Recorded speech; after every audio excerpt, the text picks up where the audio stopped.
Hi, my name is Tabitha Dunlap, and my new book, Eyes of Xandarelle, is going to be released on August 18th. I'm so excited to share this book with you. It's really been a labor of love for me, and I hope that you find joy in it. But I wanted to give you a little sneak peek and read some of the first chapter. So here it is. Eyes of Xandarelle, Chapter 1, The Burning Point of Fire.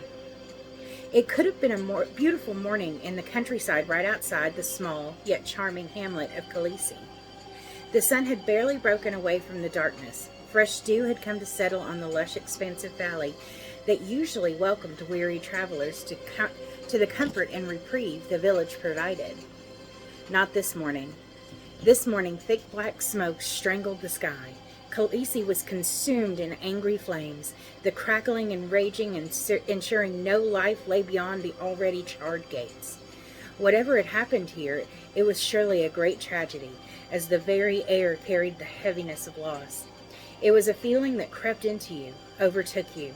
It demanded you feel what the city felt.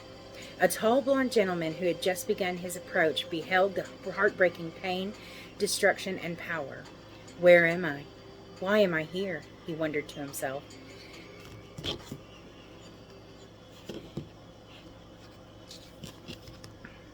He found it impossible to keep tears from his eyes. He felt the righteous anger of the flames. He felt something grip his heart and squeeze. The blond gentleman looked around for the source of the heartache. He could sense a child, innocent, yet screaming for attention and retribution. It was as if the fire had been created from pure emotion. The force of all of these overwhelming feelings stopped our gentleman in his tracks. He felt held in place by the earth beneath him and the air around him, working in tandem to force him to witness the events playing out before him. When he began his journey, he had no idea where he'd been taken or what he would see. Or what he was meant to do when he got there. All he knew for sure was there was something he was meant to see or do, something that would save the one that mattered most. Someone who was gravely important, not only to him, but to everyone. Whatever he would find here held the key that would determine the fate of the world. He knew when working with the great wizard Dimitri, nothing was ever straightforward, but the gentleman's distress had been too great, and he found nowhere else to turn. Dimitri always spoke in riddles, crafted by a drunken mind, but somehow he was always right. The gentleman had no reason to believe this quest would be anything less than a cryptic puzzle he would have to piece together. It was love that started our gentleman on his journey, and love that would guide his steps. He had to believe that. It was all he had left. He couldn't fail. Time travel was tricky, the great wizard warned, before he sent the gentleman on his quest. His final warning, be careful. He held his breath, his eyes fixed on the fire. I'm too late, he thought to himself. He waited in reverence for the ability to move once again. Tears flowing freely from his eyes, smoke reaching and barreling towards him, intent on devouring him as well. I didn't want to see this. Why, gods? Why did I have to see this? He thought to himself. That's when he saw it. No, not it. Her. A small girl looked no more than 7, though in truth she was only 6.5.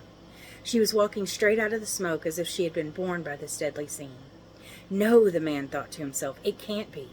The gentleman blinked wildly in disbelief as she approached. I can't be here. I can't do this. His own cries ringing through his ears as he stood frozen watching her. She was small in stature, hair the color of the fire itself. The young girl walked slowly towards the stranger, and with each step she took, nature seemed to loosen its grip on our blonde traveler. The waif of a thing, step by step, grew closer. Her energy was startling, so strong, yet lacking somehow. It was as if there was a hole in the center of her soul, as if for all of her power something in her was missing. It looked like if one was to strip her of her determination, there would be nothing left. Her nothingness pulling in the universe, dissolving all things. She ambled about to arm's length from our mysterious traveler, and slowly raised her head to meet his gaze. The blond gentleman realized it was the lack of concern for her own death that masqueraded as confidence. She, as young as she was, had the look of someone who had seen far too much. He knew her, or he would know her. She was something more than human, and he knew that. He knew that, but it would be a long time before she knew that. Maybe it was determination and nothing else that kept her on her feet and moving forward. He wasn't sure. He wasn't used to seeing her so small. The gentleman knew immediately who she was. He also knew that at this point in her timeline, she herself did not. She stared at the gentleman. Her eyes, deep, dark, almost glowing green, were absolutely unforgettable. He would know those eyes anywhere. He dropped to her knees in front of him. The pain emanating from her sent uncontrollable tears pouring from his eyes. Shockwaves of grief almost knocked him flat to the ground. Did she know she was doing this? Projecting this much palpable emotion from her tiny frame? The gentleman wondered. Feeling her loneliness, he longed to hold her, to tell her all the things she didn't know, to warn her about the traps that she would soon fall into, and save her from all the pain that she would soon endure. He wanted to tell her how loved she would be, but he could not, for the wizard's warning rang in his ears. Everything in him wished to scoop her up into his arms and take her far away, maybe even raise her as his daughter. He would give up everything he had ever collected. Let me try again. He would give up everything he would one day have if he could only make a home for her, to make this part of her life easier. However, it wasn't only about him or her. Though they would never know it, so many would owe all they have to this great tragedy. He could not protect her. He could not save her. Not at this moment, and not from this. The most he could do in this moment right now was to attempt to understand her. Maybe if he understood her more, he would not have had to witness this. He realized he may never be able to save her, not only now, but ever. Perhaps that was why he was sent here, to understand this tragic fact. Maybe this quest was designed solely to teach him this difficult truth, that sometimes it is through tragedy that we become who we were always meant to be. "What is your name, little one?" he asked, though he already knew the answer. To his surprise, however, she confidently said, "Anya." He chuckled and searched her face and posture for signs of deception. He saw none. "No, it's not," he whispered under his breath.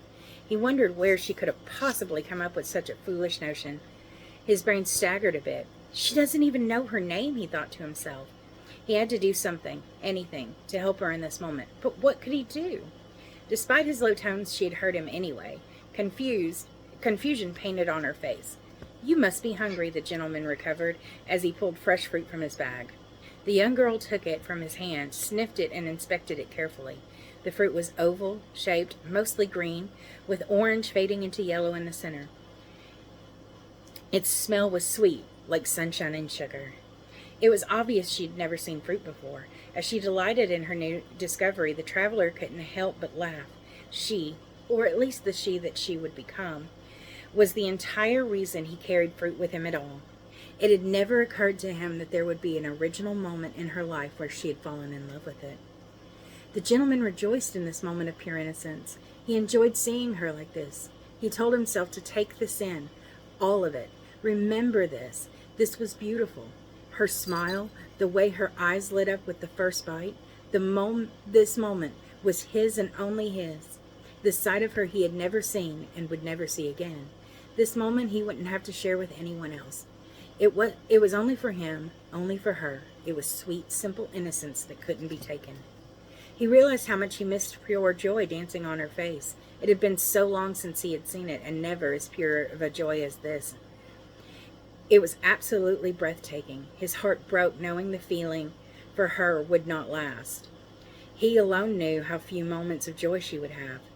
He wanted to beg the wizard to let him save her from all that she would soon endure, but he knew what Dmitri would say. The wizard would remind him, "Boy, that is not why you are there. Remember your mission. Remember all of those that you are trying to save. Stay on task." He knew he didn't have much time left in this place before he must continue to the next, possibly even another time. Before he set out on this journey, he knew that he would not be able to control where he landed or for how long he would be there. He knew that he would be taken to important moments. He could feel himself being tugged somewhere else, like someone had grabbed him and demanded he go. But he couldn't simply leave her in this field. The only survivor of such devastation, Gods only knows what would happen to her if the guards found her here. What would they say? What would they do with her? He would take her to the capital city of Dura. She would have a good shot there. Maybe, just maybe, he could find someone to look after her there. The gentleman reached for her hand, and she accepted. In a blink, the two were transported thousands of miles away. I hope that you enjoyed this little reading, and I really hope that you enjoy my book, Eyes of Xandarelle, being released on August 18th. I welcome all comments and feedbacks, and I thank you all from the bottom of my heart from just listening to me.